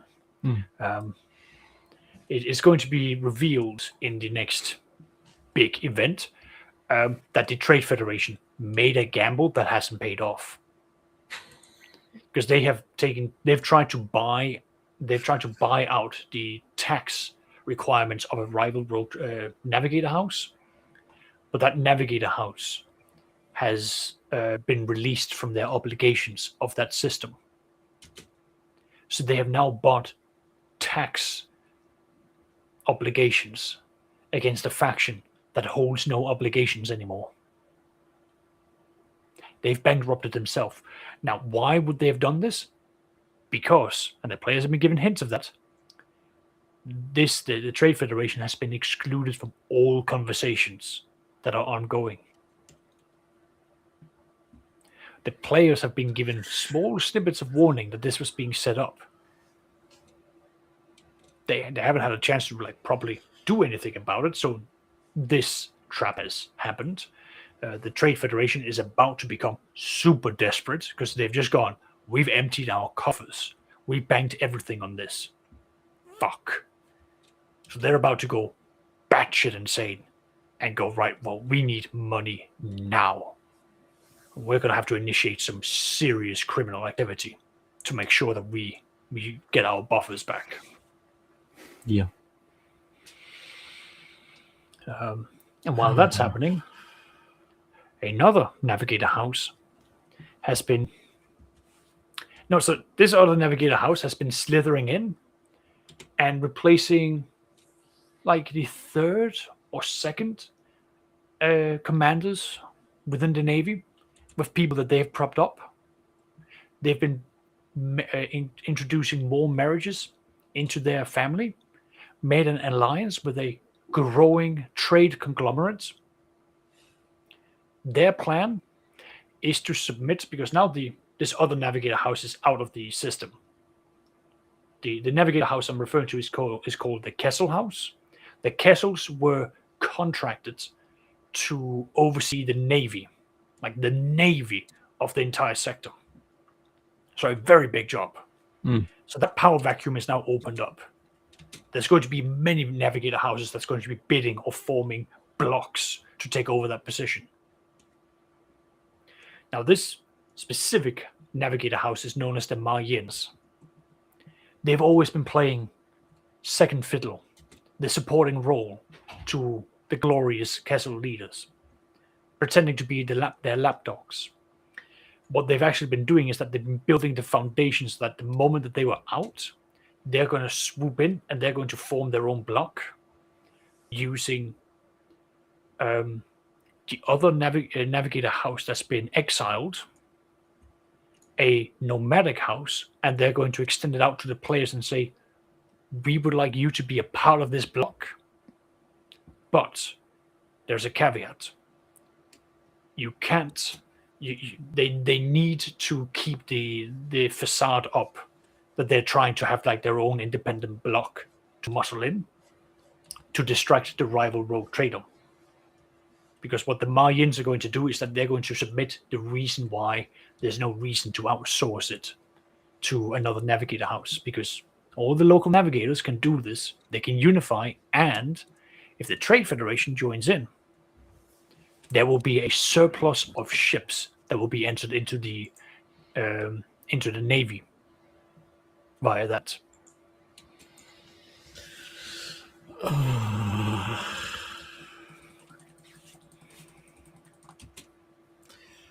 I swear to God, I have normal games. It's just heavily inspired by Star Wars Phantom Menace. Are you at least enjoying the service? I mean, it sounds also a little bit like Attack of the Clones as well, to be fair. Oh, yeah, that's true. Yeah. There's a lot of that as well.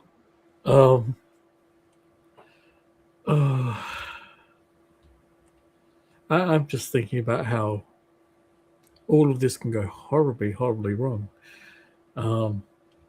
Especially with, you know, a fucking navigator house that's about to appear that's basically servants of Zinch. So yeah, like, I mean, everything's sort of like I've given them, like, in real life and in game, there's been like 1 year that's passed. And that's been for them to like go explore, like establish, like get a feel of this place. Mhm. We've now entered the point of where like you guys have to do something to establish yourself, otherwise you will be left in the dust. So everyone's now gunning for like at the end of this coming year, they need to be someone, and that has to be achieved somehow. So everyone's forming blocks, everyone's doing trade agreements, everyone's doing this and that. But equally, there's all these other enemies coming in because they're like smelling that there is a this sector is rich in resources, and there's a lot of conflict. So there's a lot of people that's coming in being like, "Oh, easy prey, weak, power structures."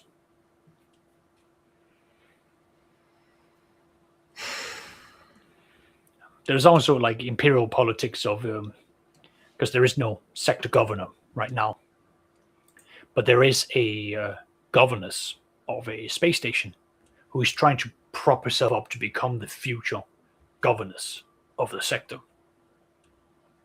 Now, the players haven't paid much attention to her, mainly because they had no spy network. What she has effectively done is that she's cozied up to the rival rogue trader, but she's realizing that he will discard her very quickly. So she's basically preparing for like, if she is discarded, she will not lose her power and position.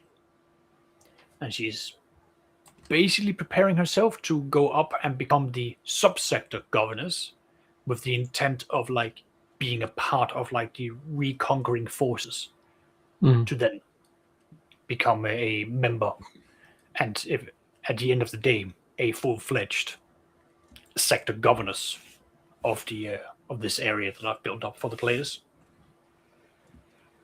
That's some pretty fucking high aspirations. Is it? Well, yeah, but you gotta aim high because there's the management above you is non-existent. So if you're willing to like step up and step up and step up, great. You're gonna have some big shoes to fill. You're gonna have to be willing to do some dirty workings to make sure that the taxes are paid. Mm.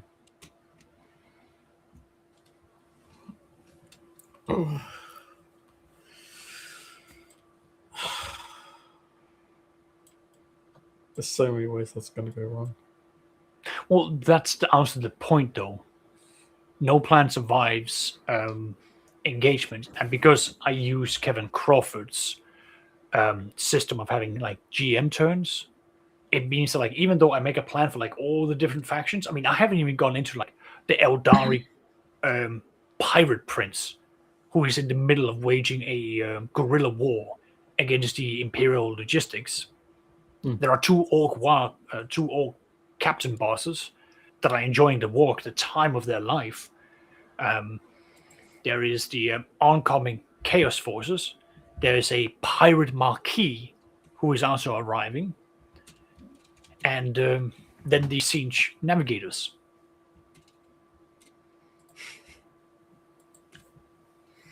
So, like, things can go wrong left, right, and center, but that's the point, though, that makes the game and the world a living place.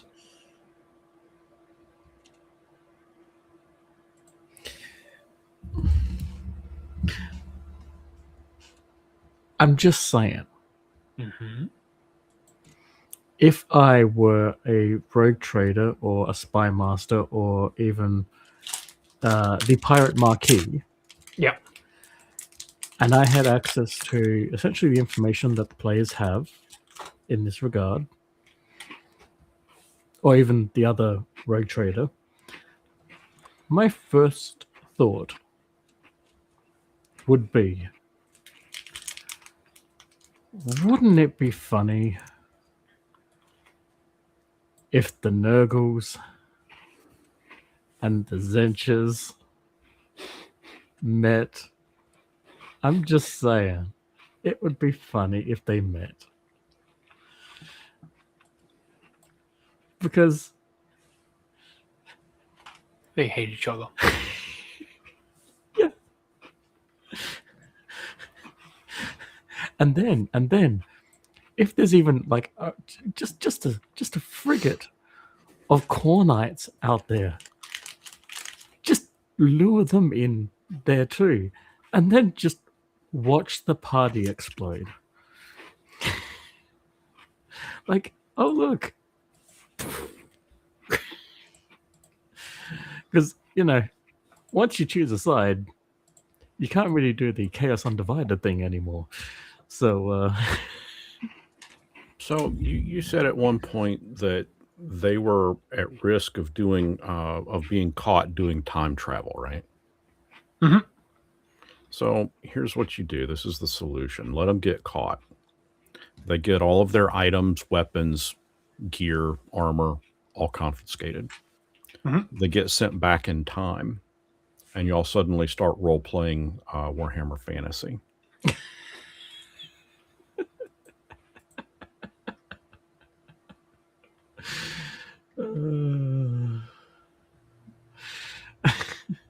I mean,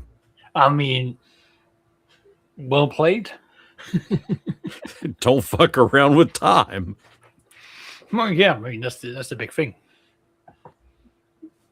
And then it turns out that they're actually the ones that created the time watcher program or whatever it is. Yeah. Generally speaking, I try to avoid time travel in my games. This just happens to be built into it. You gotta The first embrace time I really, sorry, You gotta embrace it. yeah, it's just the first time I really did it. I did it in a very sort of like calculated way where the players were sent back in time.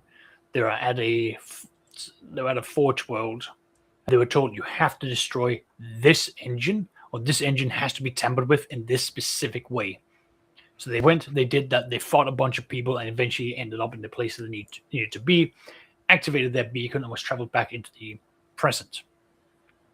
I then revealed to them that the engine that they had tampered with was the same engine put on a Avarice transport ship that one of the players months previously crashed when they tried to fly and killed themselves and many NPCs because that character was on the pathway to become a Nurgle worshipper. Yeah. So that was the Ordo Kronos ensuring the assassination of someone before he could become a problem. And that was one time where I did it, and people were like, "Oh, that's actually ties a neat little knot into existing games, and we haven't done anything too bad. Fantastic." This one is definitely a bit more like you can end up being like off by months or years if you follow what the rule says. And I'm not as keen as being a slave to the rules when it comes to that because I might as well just go, well, that's the end of this session or that's the end of this campaign. yeah.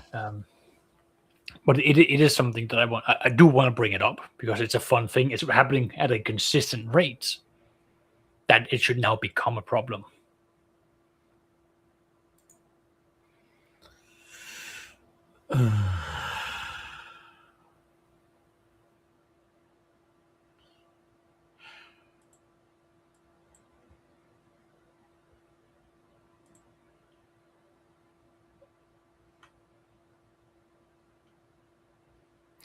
There's so many ways.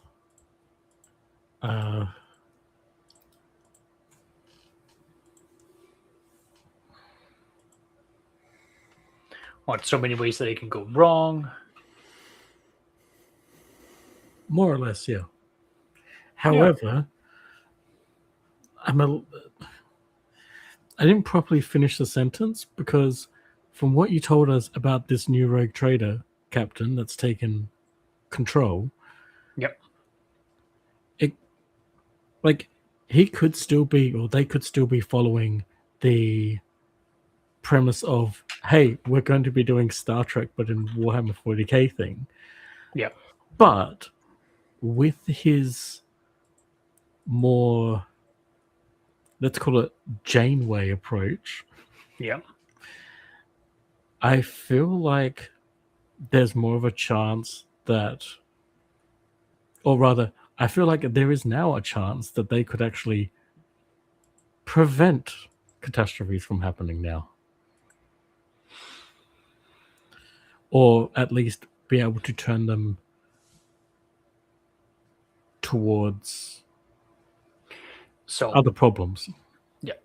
So the background I was given by the navigator was that when the ship was finished, he had to do a run of that ship to make sure that everything was being done fine, that he could test it and get used to navigating it, and that's done by doing a short run, a short jump. During this, something went wrong. The gale fuel didn't flicker, but he lost consciousness, woke up, and the entire ship was just dead. Who, what, where, when, and why? He doesn't know. He just activated the emergency, gathered up the resources, and hid until the Inquisition showed up. He was taken off. The ship was cleaned, and he was just basically he was told right, you're back in here, but you're not allowed to read the reports of the cogitators of what happened.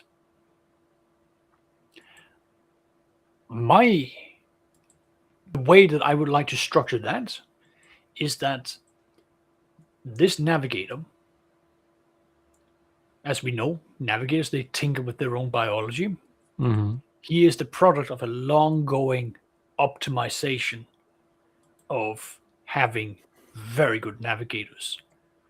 And the arrival of a rogue trader meant that they could put the prime navigator there, which would allow the rogue trader to conquer as many planets as possible with as little impact towards the travel time across the sector, allowing that navigator house the largest holding and investment that they would be able to rip out of such a sector.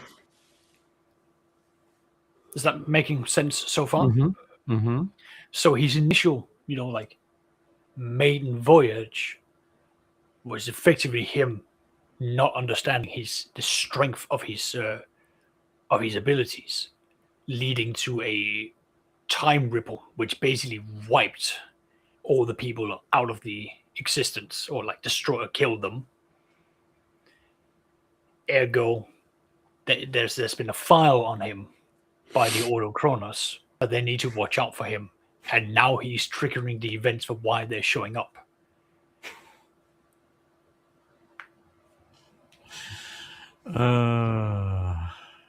Now, funnily enough, I would like that to basically tie into the Siegian navigators going, we could use that. Such a navigator, allowing us to fracture realities. Becomes a bit of a contentious thing, but the Inquisition's like, no. Can't have that. Oh man.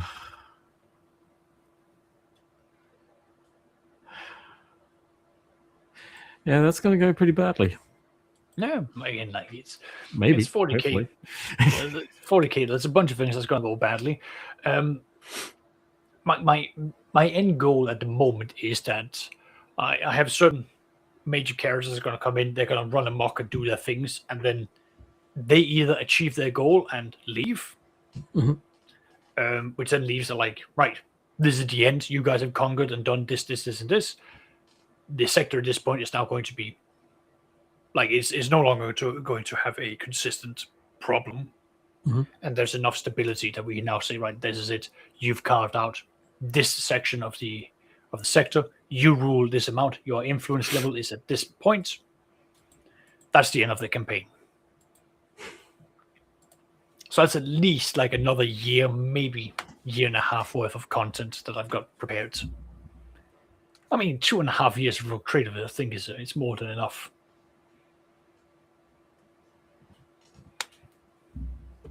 Still, I can't wait to hear what happens next.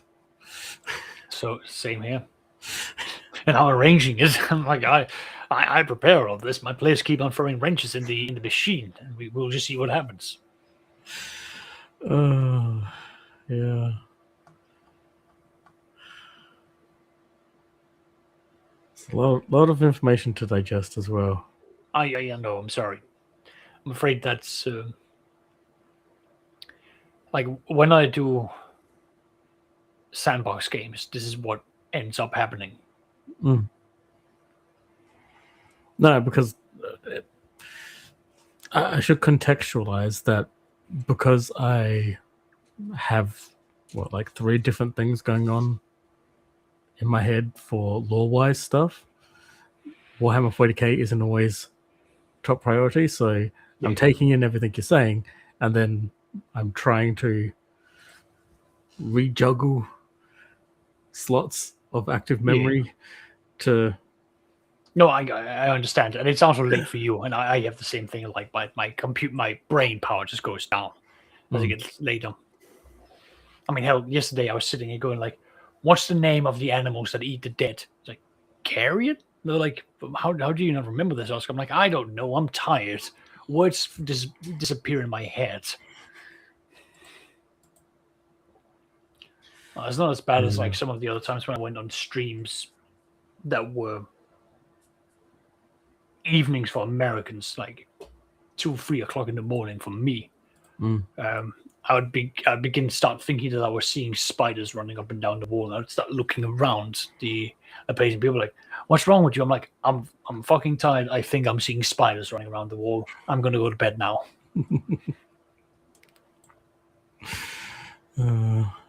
Yeah. Oh, I caught up on your stream from yesterday, I think that was, Game Masters. Oh, yeah? Yeah, the one you did with Rubber Dad. Yeah. Yeah, that was pretty good. Yeah, we had fun.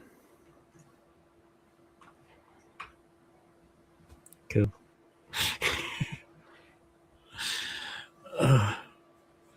But yeah, that was like 3, 4 in the morning for me.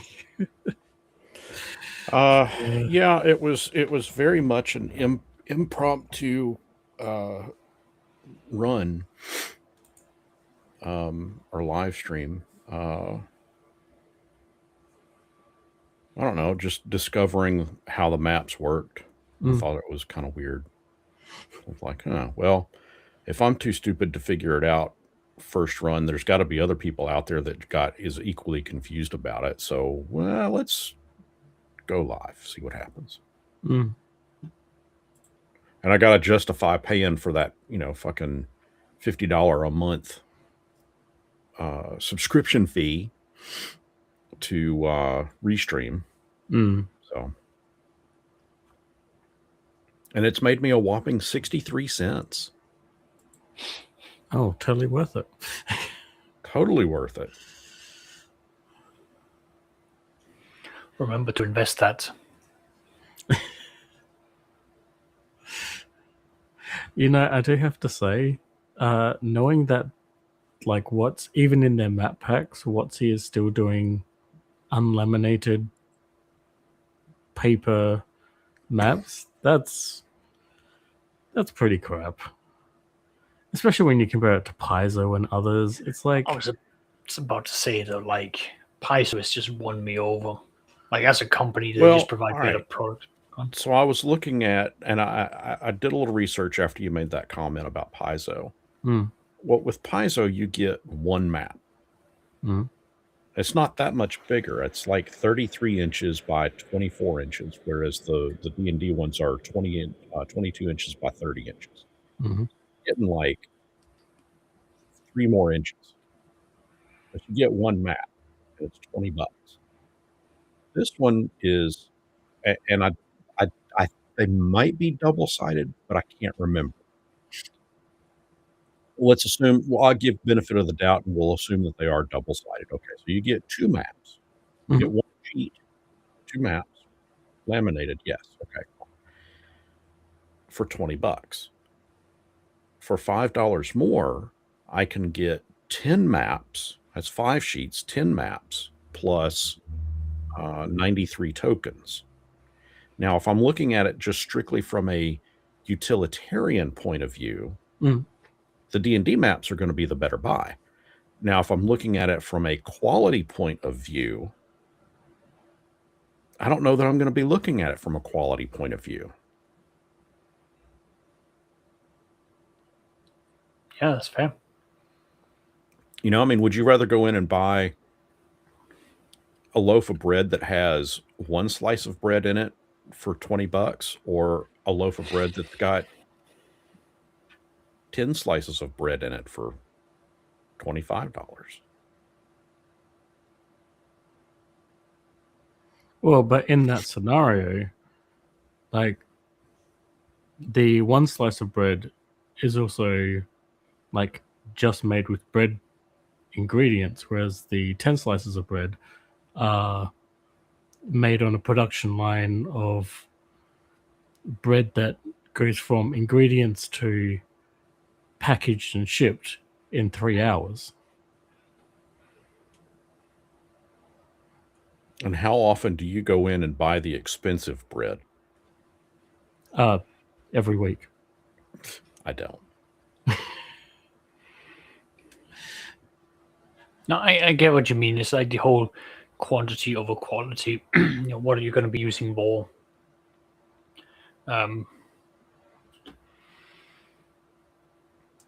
I could throw the wrench in there, and that the reason why we had to switch from the supermarket bread to bakery bread is because we found out it was the bread that was affecting my guts. Apparently, the emulsifiers that they use to rapidly make the bread ready was doing my guts in. Yeah. That's also, yeah. However, But I mean, in the example here, though, I can make the argument that WotC hasn't provided any of the map packs here. I mean, looking aside from the maps, because that's one aspect of it. The product of what has been provided by Paizo in terms of the game, the replayability, and the engagement that I've seen of such like Pathfinder 1, I found that to be more streamlined, more engaging, more fun than when I were to pick up, D&D 3.5. And the two of them were still competing of like, well, we're going to see like who can do the various builds and setups like that. That's enjoyable. Paizo with Pathfinder then went on and went, well, we're not going to do Starfinder. And we're going to have the entire set of like, you've got two armor classes, one against, physical, one against energy. I'm like, all right, yeah. I can get behind this. This makes sense. And how do you explain the magic? Because I didn't like my my magic to be in my sci-fi games, but they went, no. Like, here's how this works. Here's how you do the energy, similar to the Jedi forces and what have you. I'm like, okay, yeah, there is a reason I can buy into this. I like that. And they eventually I'm really fond of their mech book. Yeah. I think Paizo has sort of leaned into, we know our players are probably going to be munchkins, but we're going to lean into that. And then we're going to go and do Pathfinder 2nd Edition, where we're going to not be chained by the D20 system. And we're going to set up like, you've now got 3 points you can do. You want to attack 3 times? Here's how you do it. You want to move 2 times and then do a defense? Here's how you do that. That bit of like innovation, if you want to call it that, just makes them like stand up to WotC. And WotC's selling points has been, here's an adventure, here's now a small expansion, here's another adventure, here's a setting book. They've moved further and further away from having like the Tasha's guide to everything, Xanathar's guide to everything. Like, they've gone away from that. And if you then go through all of the like Volo's guide to everything and so on, they haven't considered the impact that all of those books have to one another. Not sure if y'all have seen that yet or not. I know they have been financially having a hard time.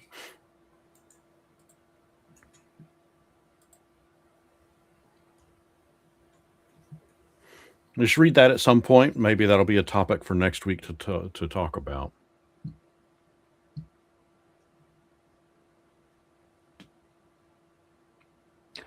Right. Yeah, I've seen some of that. There's some Mind of you, it that doesn't quite add up, but I've been trying to research a bit more on it. Mm.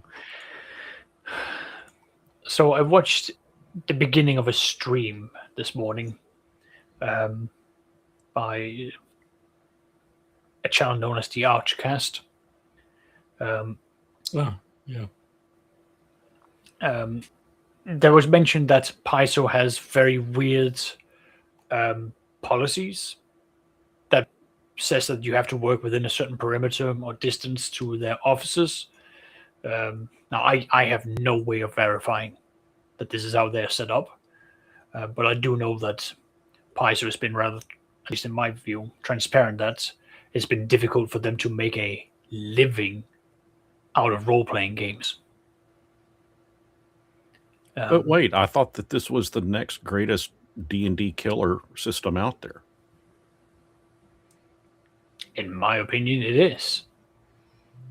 The downside of these setups is that once you buy it, you're set for the next 10 to 20 years.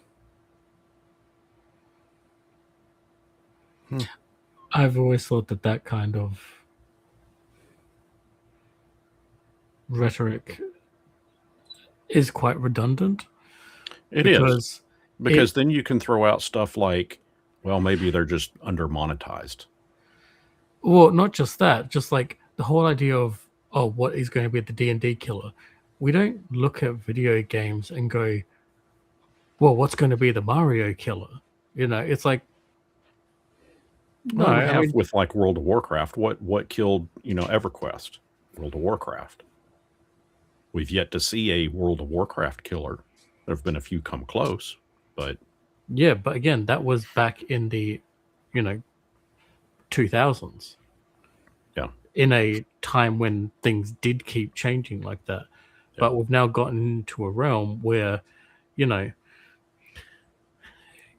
there's like 5 gaming companies now because of being able to eat up the competition or shut down the competition. And so it's like you don't have that same level of diversity in the gaming system in video games to have a game that's going to be the World of Warcraft killer. Right. But I kind of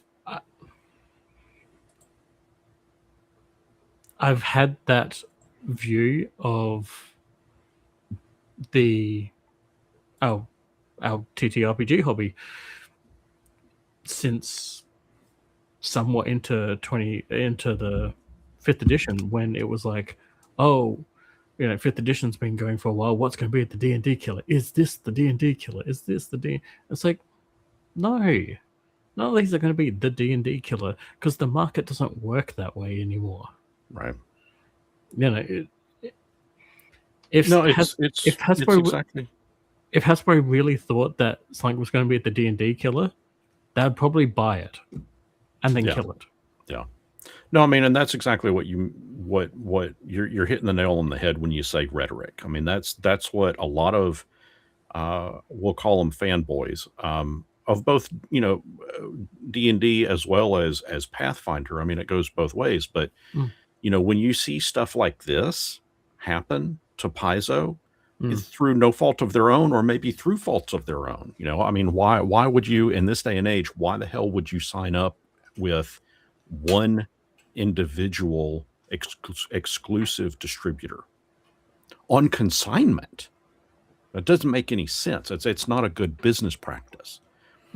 So again, either through no fault of their own or through faults of, both sides of it, seeing this kind of stuff happen, now you understand why Hasbro is going D&D is under monetized. They're trying to diverse that portfolio to multiple revenue streams because they are a business. They want to keep that revenue coming in. And Saxius, like you were saying, Paizo, they recognize that just the role-playing game is not enough to sustain the entire business. They have to Mhm. Yep. diversify out to other revenue streams. You know, I mean, look, I'm you know, I'm the armchair, you know, Yeah. business guy here. So I mean, you know, take everything I'm saying with a grain of salt. But I don't know. There's just certain things that Wizards does that or Hasbro does that does make sense. I may not agree with all of them, and there's certain No, things that Paizo has done that make sense. no, I agree. What's he pursuing? The online sphere, I think, is the right direction. And see, Because I'm very much opposed to it. I do not like that at all.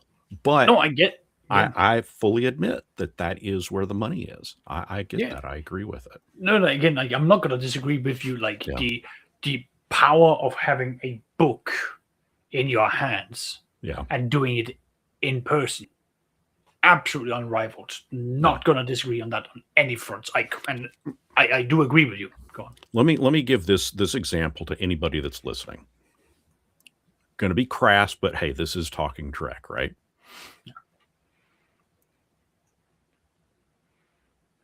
Would you rather be with a person in the flesh, or would you rather have it all done digitally?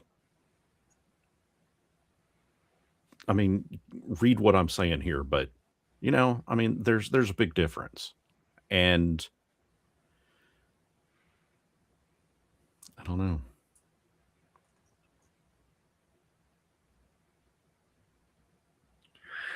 No, I get it.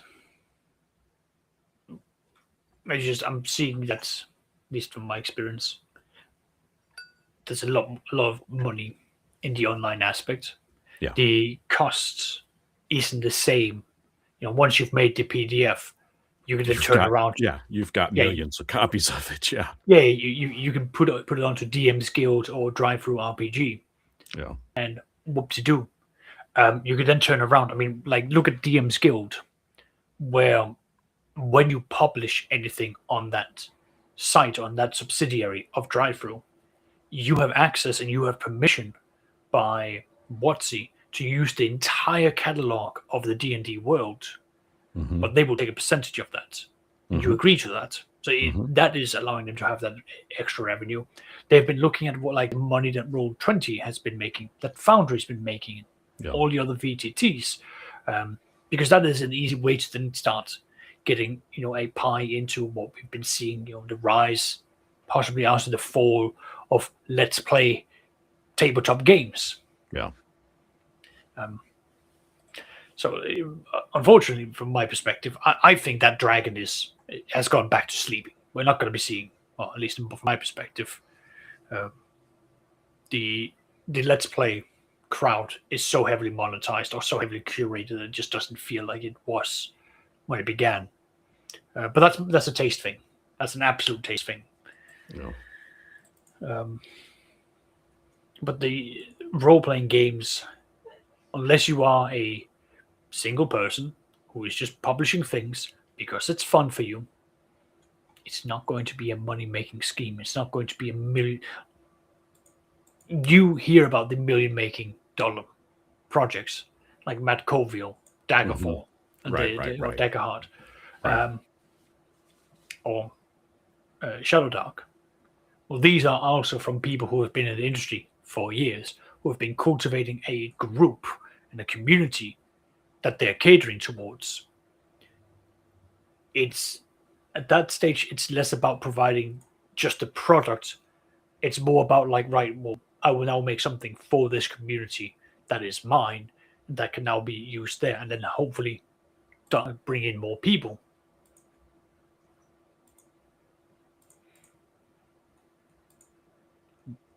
I'm guessing that, at least from my perspective, that's what WotC is wanting to chase, and Paizo hasn't really chased it, to my understanding.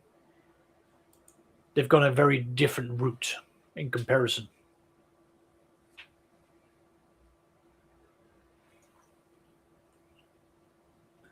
What the hell do I know?